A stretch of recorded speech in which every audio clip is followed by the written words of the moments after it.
Good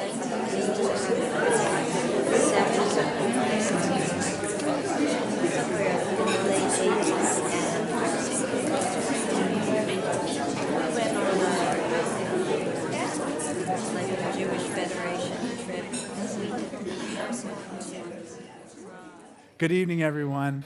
My name is Malcolm Young. I'm the Dean of Grace Cathedral. It is such a blessing to see all of you out here. So late at night, but for such an important guest. Especially glad to see Patrick, who's read the book carefully, I know, and all of our friends here. Tonight we're here to meet and to get to know Luvvie Ajayi, who is really a phenomenal person. She's got a book on the New York Times national bestseller list. She is got 500,000 followers on Twitter and Facebook. She is an expert at things that I have so much to learn about. So I thought like throwing shade. I thought exactly, the whole thing. There are things like I had to kind of spell out. I had to ask my kids, like, what is this? So it was great. I was just telling her upstairs, I have been immersed in reading the book for like the last 24 hours. I mean, everything I see, every person I meet, I see it kind of through your eyes, because I'm just so immersed in the whole thing. That is cool. But we are so blessed to have you tonight. And indeed. She's been on the airplane to get here. And we're really glad to see you. You know, there's so many parts of your book that were so powerful to me, but when I was 12, my family moved to California, and it was a huge adjustment. And it just doesn't seem like that much of a cultural adjustment from one region of the United States to another region of the United States. But I was reading your account of coming from Nigeria. And were you 8 or 9 years old when you came? Yeah, I was 9. 9 years old, yeah. And so, I wonder if maybe you can talk a little bit about what that was like, and then, what difference it makes for you to have those Nigerian roots as you're experiencing everything that's around us. So, when I was 9, we moved to the U.S. Nobody told me we were moving. I thought we were going to vacation. So then it was when I walked into school that I was like, oh, so we're staying. I was like, okay, nobody consulted me here. It was a huge culture shock because, one, it was the first time I was ever the new girl in a room. Like, the school I'd gone to in Nigeria was a private school that I'd been going to since I was 2. And the headmistress was my best friend's aunt. So to walk in this room where, one, for the first time ever, my name was considered weird, my accent was considered weird, and everybody in the room didn't look like me, it was one of those like, oh God, okay, this is a lot. Yeah. So that was like a huge adjustment, but kids adapt, and I ended up making friends. I ended up losing most of my accent by high school by mimicking my classmates and how they spoke. That was a part of me too. I had an accent, and I had to lose it really fast. And I even say that some of the kids whose names I met then, I say their names kind of wrong because I learned them before I got rid of the accent. See, for me, it was just a matter of being like, how do I make sure I'm not as different as I am now? Okay, talk like them. So I'd like... That's what I learned right off. Gotta do it. You gotta do it. So like I lost most of my Nigerian accent by the time high school started. I was dressed like everybody else. So I had also done it to where, because my name was so hard to pronounce, every first day of school, I'd make sure I got to school early so I can go to my teachers and be like, hey, this is how you pronounce my name. Because usually they'll look down at the roster, see my name, and they'll be like, because my last name is Ajayi, which is like, first on the list. It's always first on the list. And I always know because they'll pause and be like, this is hard. And I'm like, it's me. So I would like get to school early, just like make my rounds, like, okay, I'm the first one on your list. Here's how you say my name. And it was like my routine. And so that Nigerianness still is such a big part of everything you write, and the way you see things. Yeah. How does it make it you see what's going on around us differently? Yes, my Nigerianness definitely informs everything about me, including like how direct I am. Nigerians are very direct and blunt people. We don't really sugarcoat stuff. In seminary, I had a Nigerian friend. I just remembered. He was my next door neighbor. And the first night I went and moved into the dorms, he knocked on the door, And he said, I like to pray in tongues. So if I'm praying in tongues too loudly, Let me know. Yeah, it was so direct. Absolutely. Like, instead of like, people are very used to getting critiques and like compliment sandwiches, where you want to like tell somebody to do better, but you're like, oh my God, so this was great, but you can get this better. No, Nigerians are like, let me tell you, this is terrible. Fix that. So honestly, the way I write is very much like, I don't have to give you that first compliment. If I just know what I want to say to you is like, you've got to do better. So, I mean, I end up having my book's subtitle be the Do Better Manual, because, I mean, people just got to do better. Right. And I mean, also growing up Nigerian, like, our parents don't do the whole kid glove treatment. Right. Like, you know not how everybody gets a trophy. It's not. We don't get participation trophies. Yeah. Like, if I came home when I was in Nigeria, again, I had been in the same class with the same people since I was 2, so it was the same 30 people. And me and this other guy and they used to rank us. That's another thing. We were getting ranked from the time we were young. So every class had its rankings based on how well you're doing. Me and this boy in class, we always switched 1 and 2. Like, one semester he'll be 1, and then I'll be 2, and then the next one I'm 1. Yeah, if you come up with a B, they're not gonna be like, oh my God, the rest of your report card is amazing, but this B. It's just like, why do you have this B here? Why is this B even here? So, like that off jump, it just taught me that, like, all right, like, I need to be excellent all the time. Right. I need. It's not necessarily even an expectation as much as an obligation. Right. So that I carry that along with me in my writing, and then I expect excellence of other people. Yeah. Because that's what's been expected of me since I was young. Yeah, in a way, that's what this is about. It's like how to raise the bar. Raise the bar. How to be more excellent in our life. Absolutely. Do you know what's happened to that boy who you were like neck and neck with? No, I probably. You gotta look him up on the internet. I could probably find him on Facebook if I was like. You should look him up. Really look him up on this trip. I should look him up and be like. You should write an article about him. I think he'd be a number 1 and 2. Completely. I'm looking forward to reading that. That could be fun. I mean, honestly, I found so when we came to the U.S., I lost track of like a lot of people in Nigeria, because you think you're gonna keep in touch. Nah. And I remember in 2007, somebody messaged me on Facebook and was like, you remind me of my first best friend. I found my first ever best friend on Facebook. That's great. Who I'd lost touch with. At that point, it was for 13 years. And then when I went to Nigeria in 2011, she ended up coming and meeting with me. And like, that's awesome. It was perfect. That's so great. That's so great to not lose touch with those people. Oh, yeah. Yeah. You know, you were a peer counselor in college. I was an RA in college. And it's really, sometimes I joke about being a priest. I'm like, oh, I'm an RA for life. You are. No, seriously. You it's are. Just like, it's the same thing. From all those 3 years of college, that's exactly the same. People calling, I'm worried about my grade. Well, they're not worried about their grades, but they're worried about their girlfriend or the boyfriend. But I wonder, just like, in what ways you're kind of a peer counselor for life? Just like, what did you learn then, and how has it affected what you're doing now? I'm the Dear Abby of blogosphere. Yes, yes, completely. I'll be the person who's like, why are you not getting your stuff together? Okay. Yeah, I was a counseling center paraprofessional for 2.5 years in college, and because my degree's in psychology. Honestly, what that time taught me best was probably the space that I take up in the world. Yeah. And like when I walk in a room, what I bring in with me. And I think in chapter 9 of this book, I talk about some of this stuff. So the first semester of being a counseling center paraprofessional, they made us spend the entire 6 months basically like Deepak Chopra in our lives. Oh, yeah. Like, that's great. Like, we said, like, class periods were dedicated to us, like, knowing who we were better, and we got to interview our classmates, and they got to interview us, and we got to do all these different projects that really kind of broke down who we were in ways that we hadn't thought about. So one of the most impactful exercises that we did was the privilege exercise. We did that too. You did that too. I think everybody needs to do that at least one time in their completely. lives. It's so important. We just did the map exercise too, where everybody stands on where they are in the map of the world. I haven't done that one, but privilege one was... Privilege is good. Privilege one is really good, and I think, honestly... Can you guess where I end up on the privilege one? Oh, all the way in the front? All the way in the front? And I'm like, you was where is all everybody? the way back there, like... So privilege exercises in a room, it's best done in like a room of 20 to 30 people. Based on how big the room is, though, you can actually probably do it for bigger. So you all stand, let's say we all stand in this line. The cathedral would be a good place to do it.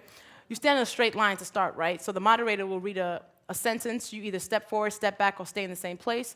So a sentence would be like, step forward if you aren't worried about marrying the person you love. You step forward. Step back if you've sometimes worried about where your next meal is coming from. You step back. You can do like step You've been back. pulled over by the police. Yeah, step back if no one can pronounce your name correctly the first time. Right? So I was like, yes, giant step, okay? And at the end of this series of statements, they say like stop and look around. Like you spend 5 minutes just literally taking note of where you are in the room, who's in front of you, who's behind you, who's next to you. So when we did the privilege exercise, I'm thinking I was gonna be in the back, right? I was like, I'm a black girl, immigrant, can't nobody say my name. I'm probably gonna be in the back. In the privilege exercise, I ended up being in the middle. Right? And I was actually very surprised by some of my classmates who were in the back. Right, because they don't look like they'd be in the back. You behind me, how? Right. And it kind of put things in perspective, because when you walk in a room, you make certain assumptions about who's in that room, their life experiences. I had made assumptions about some of my classmates, and I'm sure they'd made some about me. I'm sure a lot of them expected was like, how is she in front of me? Well, that's because I'm Christian, I am cisgender, I am straight, I've never been poor, I've been educated since I was little, I went to a private school. Yeah. So I walked in that room with a lot more privilege than I even understood that I did.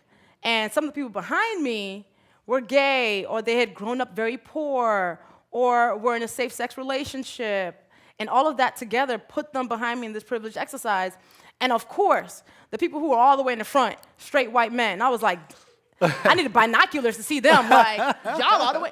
And I also think it was also a moment for them to stop and be like, holy smokes. Because that's a big room. I'm this far ahead of them. And for a lot of and we debrief afterwards, and for a lot of my classmates, it was the first time they'd ever thought that they walked in a room with a lot of power.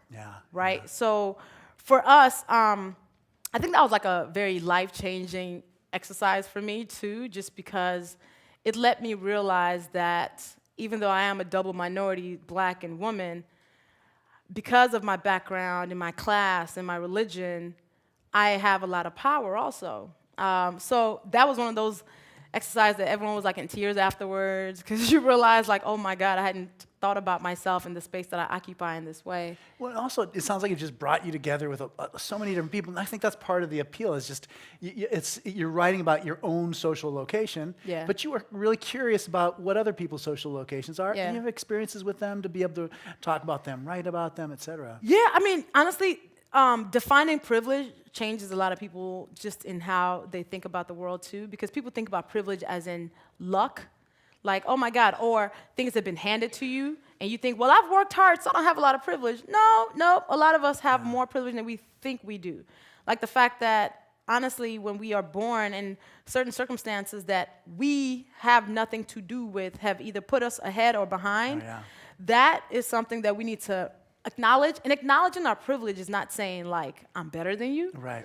It means I am very aware of this space that I take up. I'm very aware of how I move in this world and what it means for the opportunities I have. And I think a lot of times, too, it humbles you. Yeah, that's right. Because when you realize you're born with certain things that already put you way ahead, you can look around at your success and realize that it's not all you're doing. It's not just because you're like the most talented person in the world. And you can learn from people too. I mean, it means you're open to learn from somebody who's had the different experience. Open to learn. And I think, again, not thinking of yourself as like this like unicorn who happened to earn their way to the front of the room. It makes you a better person, because then you can actually know that your work is not in a vacuum. Like who you are is not operating in some type of island vacuum where it's like, it's just because I'm the amazing person, that's how I'm on the stage. No, You were able to do certain things because of certain opportunities that you were afforded that had nothing to do with your own skills. Right, exactly. So. You know, one of the most powerful chapters, I thought, was the chapter on rape culture. And that's another way in which people come into a room, and another way that people misuse that authority and power that they have. And I wonder, you know, if you have anything to say about just what you're observing in terms of how, I mean, you know, President Trump in the election, we had all, I know, it had to come up, I'm sorry. It had to, I know. I was waiting. Sometimes I just think we just need like a sabbatical from Trump, right? You know? We do. We were like for like my spirit. Like seriously, it's almost like, can I take like 3 days off? 3 days but off. You can't, because the whole world's going to be completely ruined Crumble. in 3 days. Crumble. Totally, the nuclear codes. Absolutely. I was like afraid what had happened when I stepped off the flight after a 4-hour flight. I was like, Lord, let it all be standing still. Oh, yeah, completely. I felt I was away. We had a little retreat. I was gone for one night. I can't believe how many things went wrong in one You're night. like, gee. Yeah, I mean, that chapter on rape culture. So yeah, I mean, especially, I mean, it really hurt. I mean, you know, when the women came forward, just completely dismissed, and it's gone. I mean, all those women made public statements, and I haven't heard anything about it, you know, in months. I just remember orientation during college. It was like June of 2002. Our first thing, one of the first days on the college campus, and they were like, okay, the girls are being separated from the boys. Why? Because the girls have to take a rape awareness class. And like in this class, we spend an hour being told, hey, don't walk by yourself at nighttime on campus. If you go to a party, take 2 other people. Don't drink there. And when you are walking by yourself on campus, make sure you keep your eyes on the little blue lit things, because those are phones you can use. Yeah. And then here's a rape whistle. Bye, guys. Like, they spent the entire time telling us how not to be raped. And I'm thinking in my head, like, are they telling guys right now, like, hey, don't rape girls? Like, and here's how you don't do it. Right. When they say no, actually listen to that. Like, I was just wondering if there was like a parallel class for boys. Right. That makes sense. It was crazy to me. And I think we live in a society that doesn't value the bodies of women enough. So my senior year, I had a lot of whole extra credits to take. So I was taking all types of like classes that I was like, yes, this is going to matter to me. One of the classes that I ended up taking ended up being a program, actually. I got trained to be a 40-hour mandated reporter. Oh, yeah, right. So they had us sit there for like 3 weeks and trained us on how to basically recognize what it looks like when somebody's dealing with the trauma. And then we had to go to elementary schools, kindergartners to 5th grade, to give them workshops on how to stay safe, strong, and free. So at the end of every workshop, we would invite the kids to come talk to us privately. And if the kids divulged anything that was like sexual assault, we had to report it to the authorities. And a 6-year-old came out and talked to me one day and said her dad was touching her in her private parts.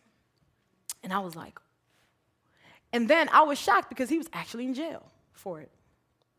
And that was the first person who had said that to us, whose assaulter was actually behind bars. Right. And it just like showed to me that, first of all, girls don't feel protected, even from a young age. Yeah. And then 2, we were always told that like it came down to whoever the first person they told, how that person reacted was the trickle-down effect on how this person ended up dealing. So if they told one person and that person dismissed them and was like, whatever, you're just making this up, they might never tell anybody else. Right. And then it like eats them out. You just never know who and you that never know. You never know. And I am a fan of affirming women and having them know that you have the right, 1, to always say no, and 2, you have the right to be believed. And when that video came out of the now president saying that, I was like, oh, this should be done. This should be I know, me too. What kills the I felt the same campaign. way. No, you're still gonna let him run this company after he said that? Yeah. I mean, if that wasn't like a wake-up call Yeah. on how little women's bodies are valued, I don't know what is. Yeah, it's an important reminder of it. You're right. Yeah. I was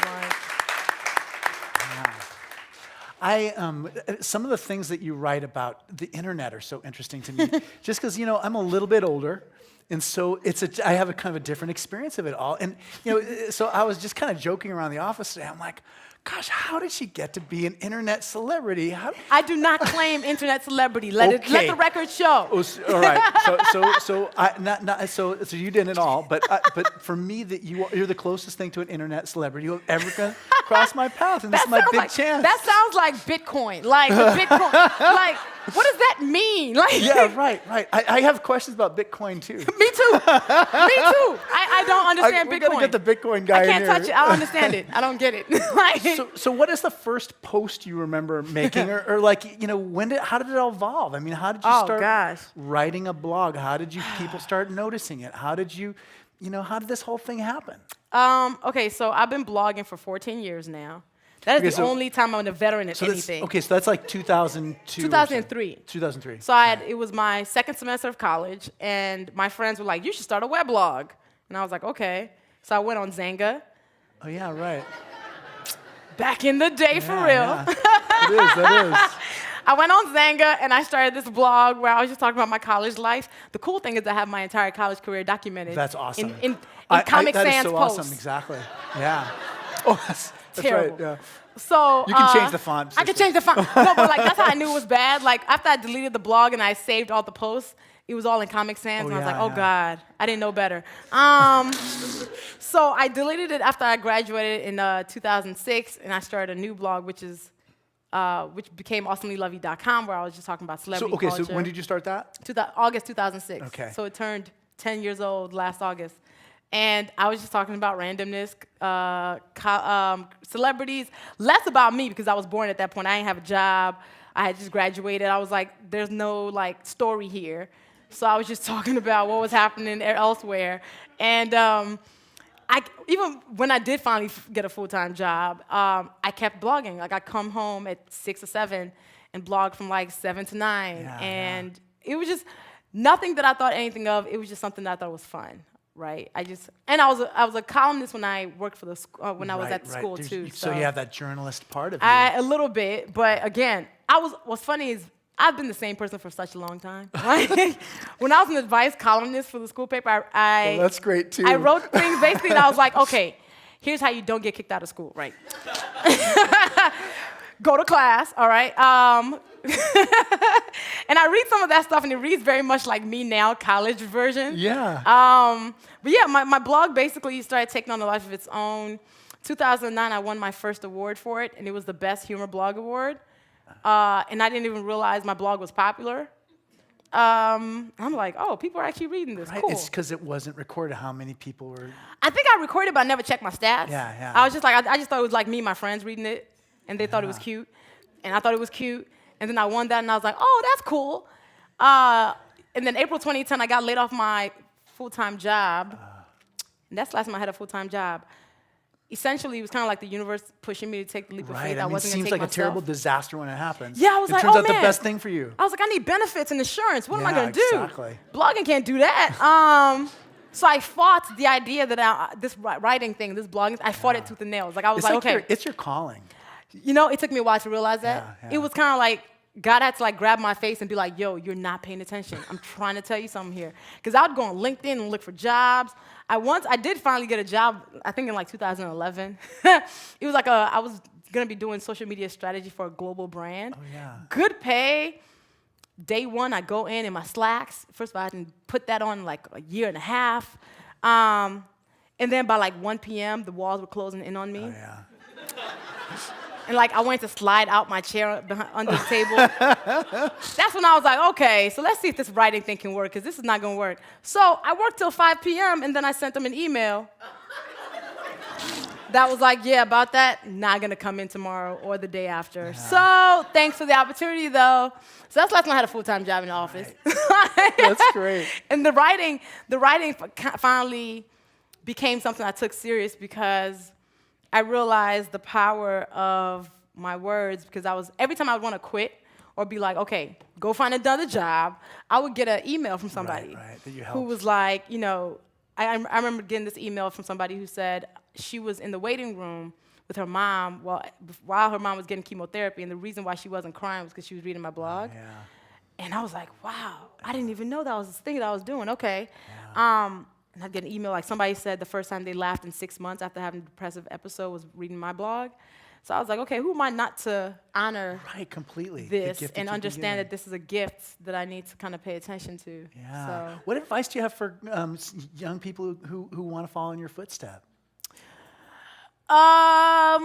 it's gonna be hard. One, okay, so this whole writing thing is difficult because there's no path, right? There's no like Well, set part of path it too that's is like the you go to school. technology's been changing so much that the bridge you walked across is gone. It's And there's a new it's bridge, different. but it's different. It's Yeah. different. Everything is different. Like part of the why I also didn't honor this writing piece of me for a long time was because I didn't see a tangible example of somebody who was living in the real world and not like Toni Morrison, who was a writer. Like I couldn't point out Right. and I was like, this is not sustainable. So it finally did become sustainable, and I'm like, okay, for somebody who wants to do that now, first of all, blogging is on a different ball game now. Like a lot of us who started blogging way back in the day are now seeing success because we've been at it for such a long time. But the value in what we've been doing is because back then there were no expectations. Like now people start a blog and they're like, I want 800,000 page views in the first month, and I want to start making 6 figures. Back then we didn't even think it was possible. So for us, it was for the love of writing. Yeah, just because you cared about it. Now it's like, okay, you come in with strategy, you can fail. Like if I had expectations for myself and my blog way back then, I would have failed before now. Right. As in, me not getting to a certain level before a certain time would have made me feel like, oh, why you keep doing this? So that freedom was good, and I think you have to give yourself freedom to fail. Yeah. You know, it's funny. It kind of reminds me of the conversation about reality TV in here. Oh. Which I thought, I mean, it opened my eyes because, I mean, I've been, you know, my wife watches TV. I kind of look over her shoulder, what's she doing? But you know, it's changed so much that, like, what the genre is, like, when it first was invented, it could have kind of a ad hoc, kind of random quality to it that it lost. And so now there's, like, writers for reality TV. Oh, they have writers for, okay, so first of all, I feel like one of the first reality TV shows was Cops.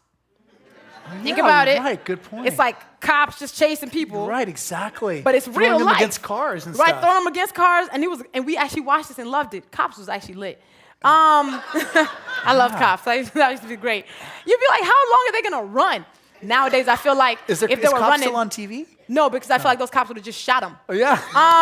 As opposed to chasing them. Okay. Yeah. So Cops was there, but Real World was like the grandmother of reality TV shows, so right? Real World came after Cops or before Cops? After Cops. Cops was on just like randomly Yeah, on Fox, like that, right? right. Real World happened on MTV, and that changed the scope of everything because Real World went from, it actually became revolutionary in what it was showing, reflecting, because they put like 7 people from all different backgrounds in one house, threw them together, and just was like, let's see what happens. Yeah. But then one of the seasons of Real World ended up having the first person who was HIV positive on prime time, Pedro. It had like one of the first gay people on prime time. So Real World started showing the world as it was in a way that wasn't like clean cut. Yeah. But then all those people who end up on Real World started getting famous. So folks are like, wait, I can get famous by being on this show? So then reality TV started getting more ridiculous because the ratings got bigger, and then it became fights. On Real World back in the day, because I'm a Real World historian, if you won, they had to have a job while they were in this house. If they lost that job, they would get kicked off the show. Right. And then if they also physically like touched somebody that they weren't supposed to, they would get kicked off the show. Yeah. And I remember the slap hurled around the world. Do y'all remember that? Like his castmate who he had been biffing with was leaving the show. Yeah. And right before she left, he tells her to wind down the window. She winds it down and he slaps her. That was like huge back then because he immediately got kicked off the show. And then like it kind of changed their rules. But now if you slap somebody, you're gonna get an extra feature on the reunion. You get your own show. You get your own show. Like it's a spinoff. So it just became this like bottom. I can't even watch reality TV show anymore. So what is Donald? I mean, this is the first time we've had somebody in the public. So Donald Trump's he's a reality TV star. He is. So what do we learn about that from you know the Apprentice that'll help us understand what America's going to do in the future? One thing we need to learn is be careful who you elevate. Yeah, right. Right? You're right. Like, You're right. be very careful. Yeah. Because you might get what you were not expecting, right? Yeah, you're right. Because there were some people on Real World and Road Rules, if they decide to run for, actually, wait, yes, one of them decided to run for office is a senator now. He's a senator. He is. We should probably write him. Kevin. We should probably write him. We should. Yeah, so this type of elevation, I think, is cheap, right? Yeah, right. I feel like we're living in a world, and that's why I actually have a chapter in here called Microwave Fame. We're living in a world where things are very cheap now. Like, everything we want to do is cheap. I met a camera, I was doing a shoot, actually, it was funny, at Chino's last summer, and the photographer, him and I were talking. I was just like, so what were you doing before this? He was like, oh, I was doing a reality TV show. He was a producer on a reality TV show, and he said he had to quit. Right. And I was like, what made you quit? He said, one day he went home after a 4-hour production meeting where the entire subject of the production meeting was how to make two cast members hate each other. Yeah. Was like, okay, so what are we gonna make, like, how are we gonna make them fight? So he said he went home and looked at his daughter and was like, what am I doing? And ultimately, we're just seeing that everything now is going through these crazy shortcuts. Yeah. Nothing is quality anymore. It's like, I mean, well, there's that's some what I good wonder. stuff I mean, is it just going to continue to degrade, or where's this going? Do you mean when yeah. The truth? Yeah. Yes, it's going to continue to degrade. So it's going to be worse. It's going to be unless people with common sense rise back up. Yeah. Like, unless people with sense and like integrity take the helms again, it's going to keep degrading. Because what happens is when good people chill and it's like, well, it's not my business, and the foolish take control, we end up in spaces that we don't want to be in. Yeah. And then we're like, how did we get here? Because you chilled. Yeah. Because you let it happen. You weren't supposed to let that happen. I feel like America needs adults right now, grown-ups. So I was in a meeting the other day, and a really good point was made by this like TV exec. She said, America needs a grown-up. And I was like, what do you mean? She's like, think about it. After Oprah Winfrey's show ended, everything went to hell. She was like, think about it, because Oprah was the last of a group of people who were basically America's grown-up. We had Phil Donahue. We had Sally Jesse Raphael, who were basically America's conscience, right? And every day you got to tune in and watch them tell you to do better. Every single day. They were like, hey. Now it's you. I'm too young. I'm not America's grown-up. I'm like America's babysitter who's like, I'm like a babysitter who's like, I mean, don't eat that candy, but I'm not going to fully stop you because not your mom.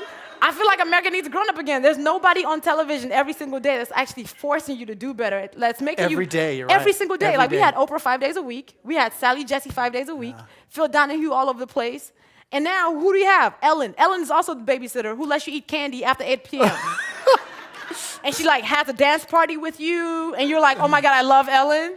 I love when she babysits. But Ellen does not make you want to do better. Yeah. Ellen makes you want to be nice. But Ellen does not make you think critically. Right. And say, you know what, that person doesn't look like me, but here's something that they're going through that I need to care about. And we don't have that grown up on television anymore. We don't have that conscience. Yeah, right. We have The View, but Lord knows that. Yeah. So I feel like we need a grown up. I mean, maybe I'm too much of a baby to be the grown up. Like, people are gonna be like, Luvvie, you're 12. Hey, it passes pretty quick. I mean, 5 years from now, you might be the grown up. Look, I mean, I feel like I'm somewhat I'm the one You're who on makes the way. Sure. Maybe. Give me like 30 years, but in 30 years, will this place still exist? Jesus. Yeah. You know, I've got, so many of us, we're not internet superstars, but what advice do you have for regular people and how they deal with social media? Like, maybe you could tell me, this is a question for you. What is the most powerful social media post, like, that you've seen, that you've made? Like, what sticks out in your mind after all those different things?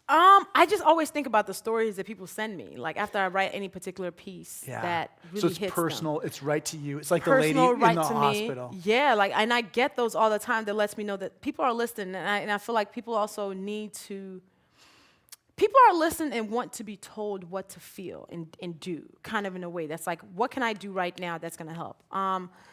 So one thing that I had written before this election happened, I really kind of devoted my platform to talking about this election because I didn't want to feel like I didn't do enough to prevent what is happening. Yeah. Like, for at least a year, I was using my Facebook, my Twitter, my blog to just be like, yo, I need you to volunteer a voters tribute. Come November, like, we will hold her feet to the fire because, listen, okay? And people thought I was being dramatic. Folks were like, oh my God, you're trying to hold my, no. And I remember one post I wrote in particular, because I think it was called "The Devil is a Walking Cheeto Who's Running for President." Right. I remember that one. And this girl actually emailed me after the fact and said, "Thank you for writing that. You've actually changed something that I was about to do." She said she and her boyfriend were actually planning to leave the country if he had become president. But because of my post, she called him at work and was like, "We can't leave. We have to fight with everybody else if he becomes president." Wow. She's like, "We put away our passports and just was like, okay, we're going to see what happens if we're going to stay and fight." People need to be told, and I feel like we can use groupthink to positive ways sometimes. So groupthink is what got us here. We can use groupthink to get us out, right? So just really putting the pressure on people we know in real life, on social media, to try to nullify what is happening, right? And I feel like Donald Trump is our Sula.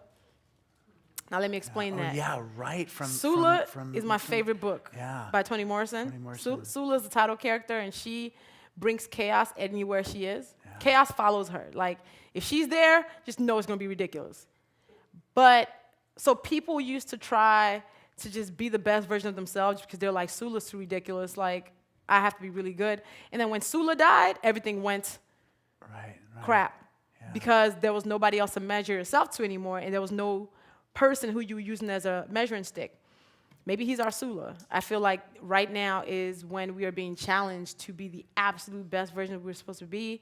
For once, I actually see people uniting with people who don't look like them, don't have the same backgrounds. Like, my goodness, the protests around the country this weekend over the Muslim ban, I've never seen that before. Right. For people who are mostly Christian, Jewish. So we have to take this opportunity to realize that if we all don't fight together, we're just all going to lose. Yeah. So maybe that's our Sula moment. Yeah. I have a friend who's here today. He's just like, "Malcolm, what are you doing in June, July?" I said, "What are you doing to about this election?" Yeah. And you're right. It was this moment where we're pulling together and where we might make a difference in how things go. Everybody got to pull together because we are all in this together. We if the are. Titanic sinks, we all sink with it. Like, everybody goes down. True. So everybody goes down. That's also comforting. Yeah, it is. In a way, it is. It is. It's very comforting. It's like, oh, okay, so we would all sink. Cool, in the book, you even said that. It's like you said, the World Wide Web is like a way of each one of us is connected, like almost like a little wire that connects us all to each other. We're all absolutely connected. Yeah. Like, everybody knows everybody because, oh, I'm Facebook friends with that person. Oh my God, that's my cousin. Oh man, that's my best friend from high school. That's happened so many times from just like me seeing one Facebook post. Yeah, oh yeah. Yeah. So one of the traditions we have at the forum, I don't know if we told you about this, I should have before, but we ask people to write questions on cards. Bring it. And they bring up the cards, and the great thing about it is they'll ask smarter questions because, they'll be from a different, range. So if you have a card, please write your question, and then Rebecca, who's right there, standing up at the back, can bring your questions on up.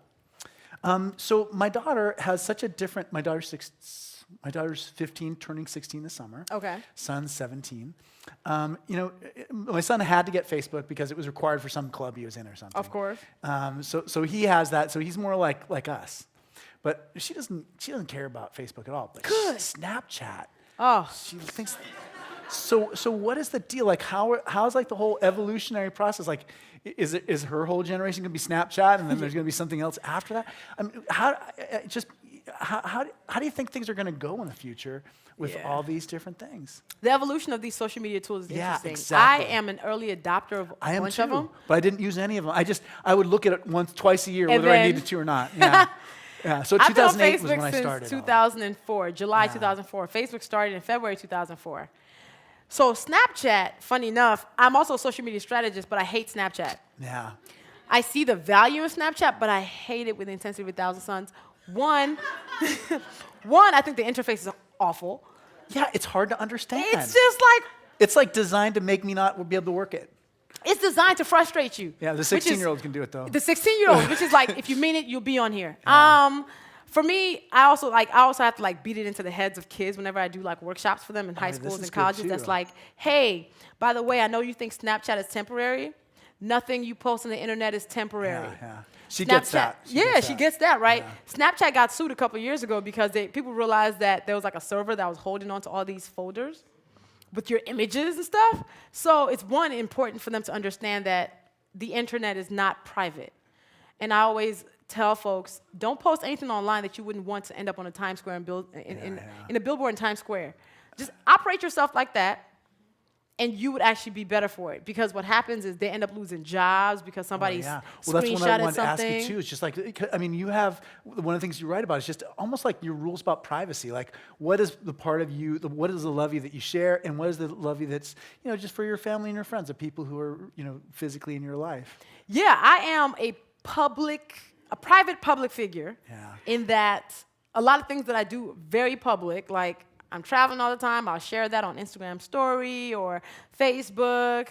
I am doing whatever randomness I'm doing, teaching a class here and there, but everything is shared. But what people don't realize is I actually don't really share a lot about my personal life. I actually share very little about my personal life. And it's a line that I drew for myself because I wanted something that was sacred to me. That wasn't for public consumption all the time. Like people being like, oh my God, my boyfriend got me these flowers today, and they'll post it on Instagram, and everyone's like, that is so sweet. Oh. And I'm just like, but you're performing your relationship essentially out loud. And certain things aren't for performance. Put an exclamation point next to that, because it's something that you might not realize. I mean, it's so helpful to have you say that, because it's what's really happening. Yeah. We don't talk about it in that way. Yeah, I mean, we're generation overshare. Yeah. And I am in it, but I'm not of it. So a lot of it annoys me.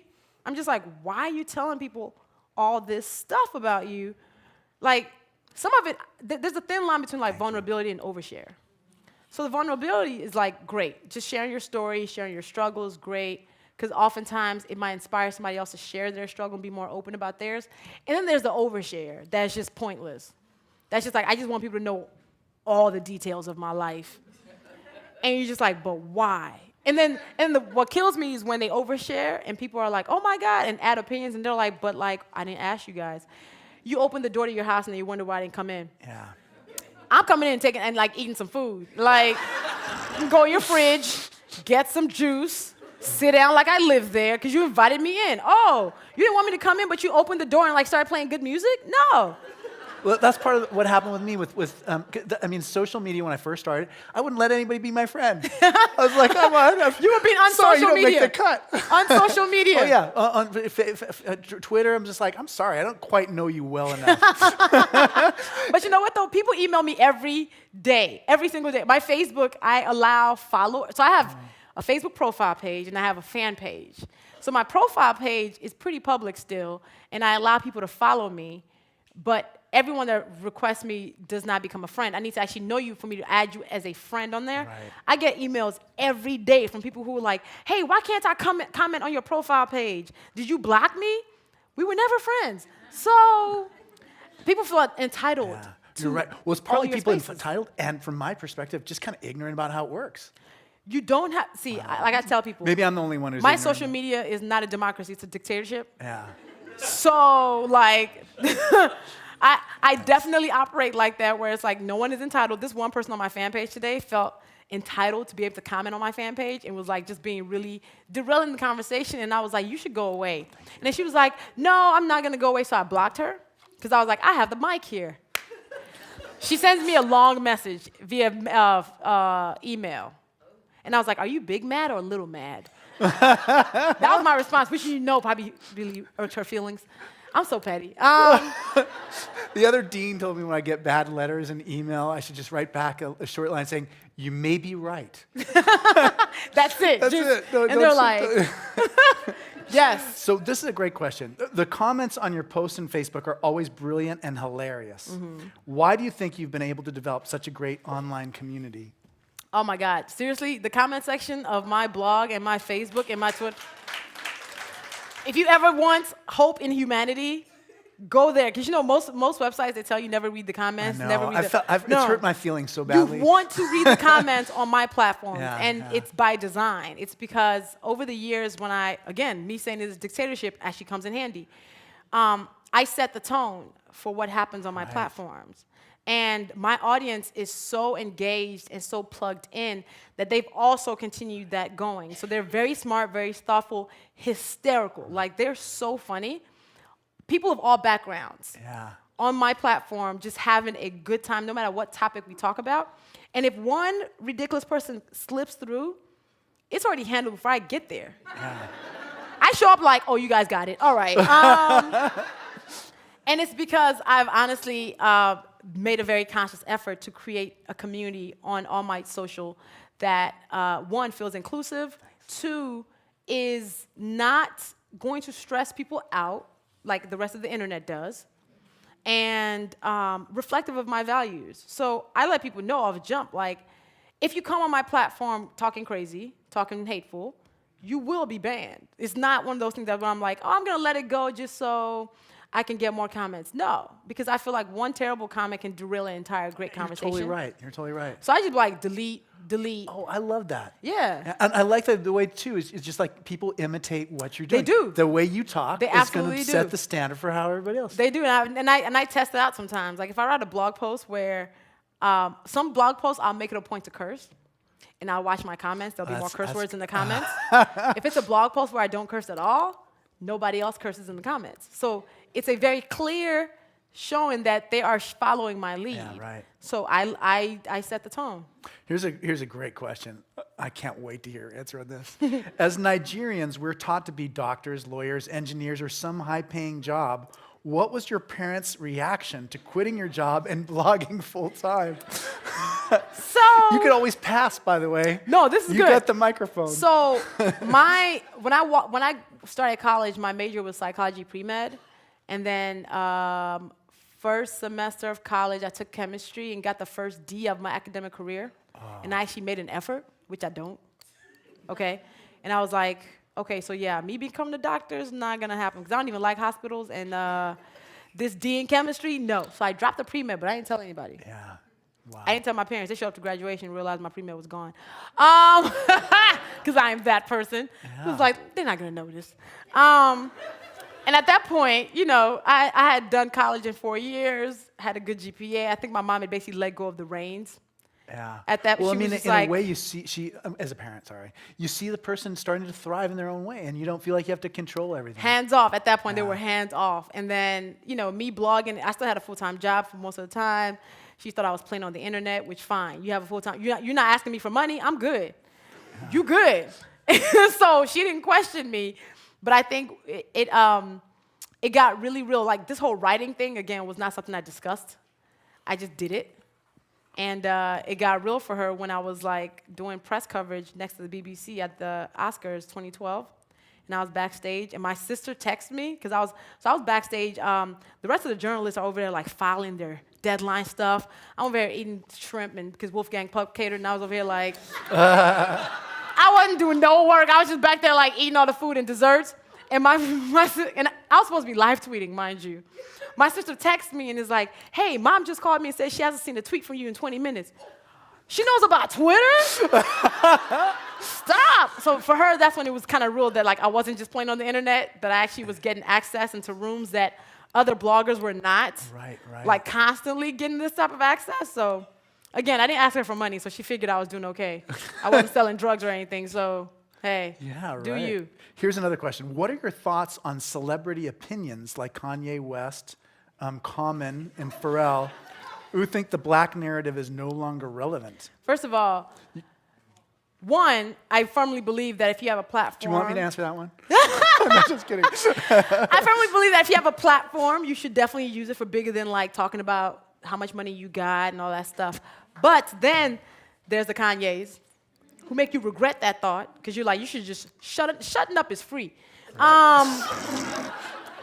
I completely I'm gonna write that down. Like, you know, if you're gonna say something, don't say that daft stuff that you're about to say. And Kanye is like, you know, I'm a Chicago girl, so I was rooting for Kanye for a long time. Finally, I put Kanye on my hit list because he just started doing things that you couldn't justify. Like, you can't be a celebrity and be irresponsible like that. Yeah. Like, this dude got out of rehab, and the first thing he did was go see Donald Trump and take a picture next to him. And I was just like, you got to be kidding me. Because there are people who are looking up to him who are thinking, oh, he gives a stamp of approval, I need to give mine too. I mean, these celebrities, here's the thing. sometimes they feel like they get rich enough to where their race doesn't matter. But I'm like, when you drive in your car, that cop doesn't know how rich you are unless you're in Maserati. So when he pulls you over, you're still just a regular black person. Until you're like, oh, that's Kanye West.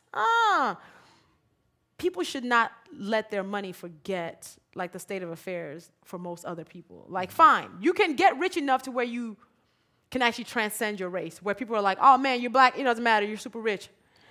But most people who look like Kanye don't have the opportunity. Yeah. Well, what you say in the book, too, I mean, your epilogue is beautiful. And, I mean, it's like kind of like the story of my life. I mean, it's just you've received so much. Yeah. It is actually a great obligation for you to Give it help, up.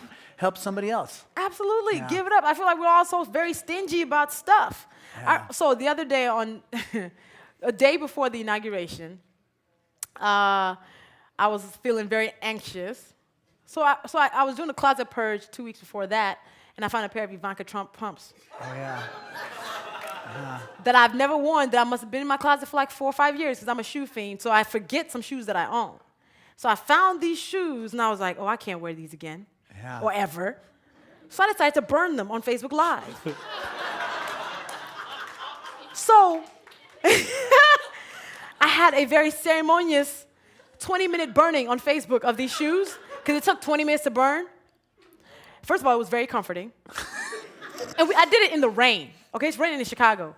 Lit it with lighter fluid, burned this thing, and first of all, the comments are hysterical. Well, also, if you do a search on you, this comes up. I mean, this Does is it like, really? So it's one of the top things. Oh my God, because it ended up going crazy You're known viral. as the lady who burned the shoes. Who burned the shoes? And then, so first of all, most people are like, this is the most comforting thing I've seen recently. They said it was like therapeutic, because it was. You just watched it burn, and it was like great.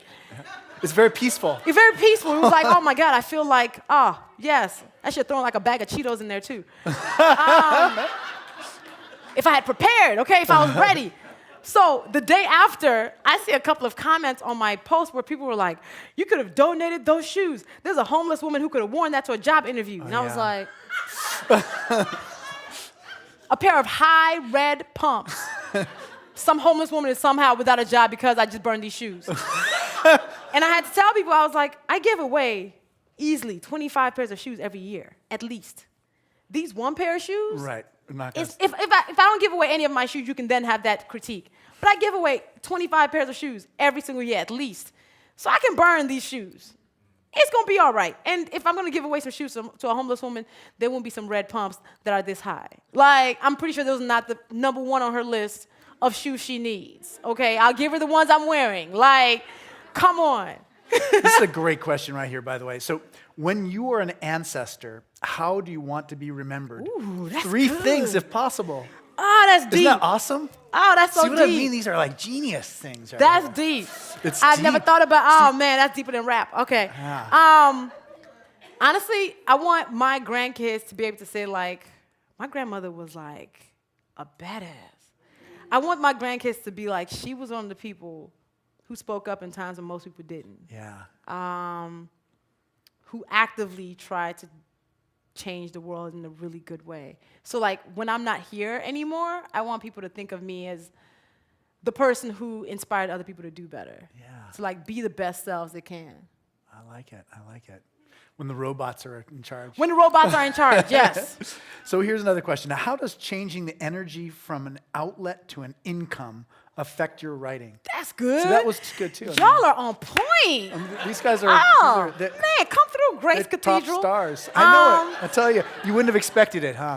Outlet to an income. Oh, man, stop it. That's so good. It would have taken me like 3 pages to write that question. Just write that question. Seriously, right? it's That's like so it's good. just 3 lines. If I might keep that, because I Yeah, might you create should. a I'm gonna workshop hand from it to that. you. Here you go. Put Yeah, that in yeah. your Let me pocket. keep that. Make another after you're done looking up your friend from elementary school. Write a whole thing from outlet to income. So I started thinking about myself less of a writer. I used to say I'm just a blogger, and then I was able to say I'm a writer, and then I was able to say I'm a business.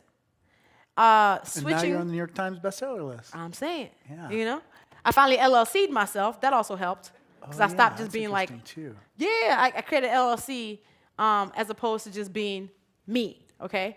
I thought about myself and the work that I do and the value that I was giving, right? So I started monetizing my website when brands would come to me and say, hey, we want to work with you. And give you money? And I was like, yes. Finally. Finally, okay? I started basically getting paid to be myself. Brands would be like, hey, we understand your audience. For a long time, none of them paid attention to me. I was a blogger who was doing really good work, but nobody was paying attention to on the brand level because bloggers are put in boxes, niches. So you have the fashion bloggers, you got the gossip bloggers, you got the beauty bloggers, you got the entertainment bloggers. I was all of that and more, except they weren't realizing that. So my audience was who they wanted to reach out to, but they didn't know. And then when they started realizing that the power that my audience had, when Scandal started, and really my blog became the water cooler conversation place where people debriefed about Scandal, and Scandal blew up, and I became known as a person who was like the go-to Scandal person. I was like foreshadowing what would happen on Scandal based on the color that Olivia would wear. So Shonda Rhimes herself was like, word, yes. Oh, yeah, right. And that changed it too, because I became I became a TV influencer. So I was writing recaps for award shows.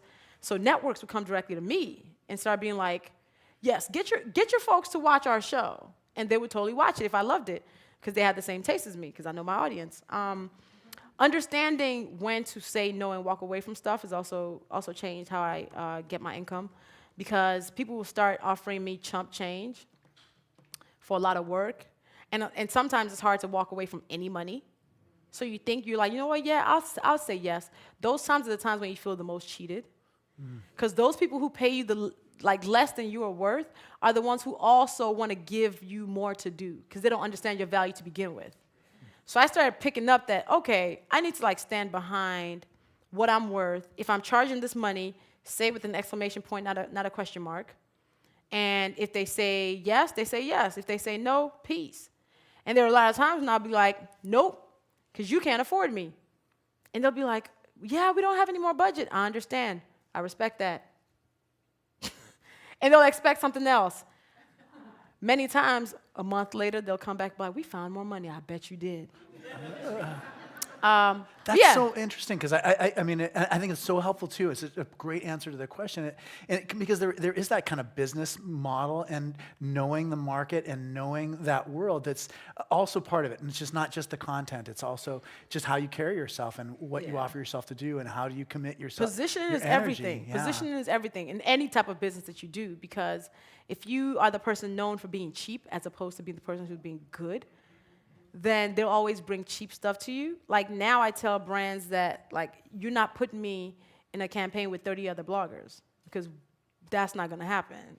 How much you're gonna need to pay me is gonna be enough to where you can't afford 30 other bloggers. Right. And also, if you have me, you don't need 30 other bloggers. Right, exactly.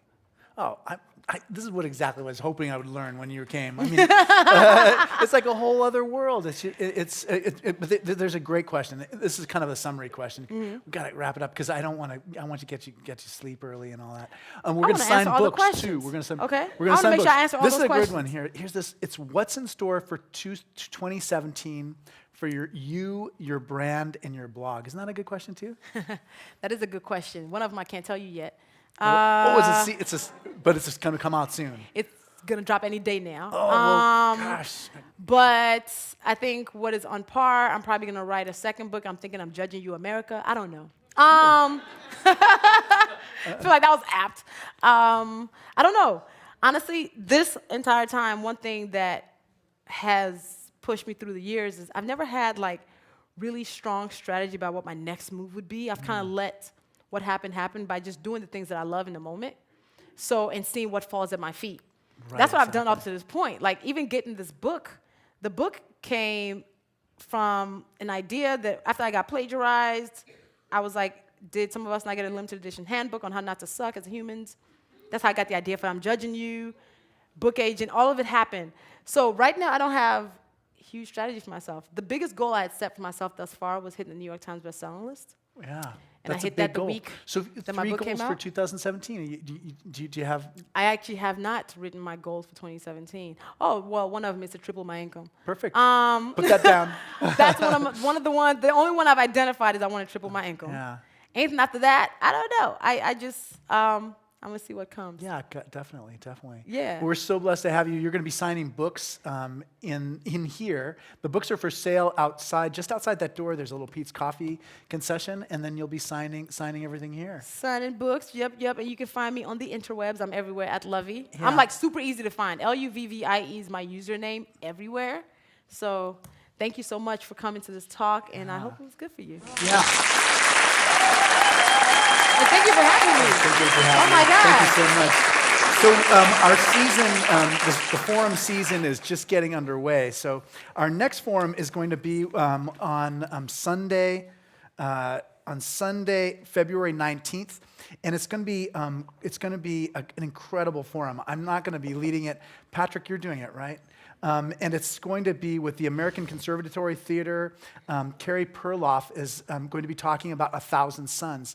I think it's going to be an incredible one. So Patrick Thompson, if you'd raise your hand, he's going to be our moderator for that night. It should be a great time.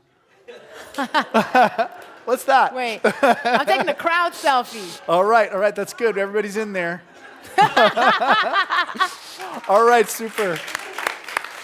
So, Luvvie, will you sign my book for me? Absolutely. You got your pen? I got a pen. Yeah, here you go. Sweet. You can see how much I wrote in there. I was Oh like, my God. all the things I noticed, Yo, like he's like underlined stuff. on it. Oh my God, this is so cool.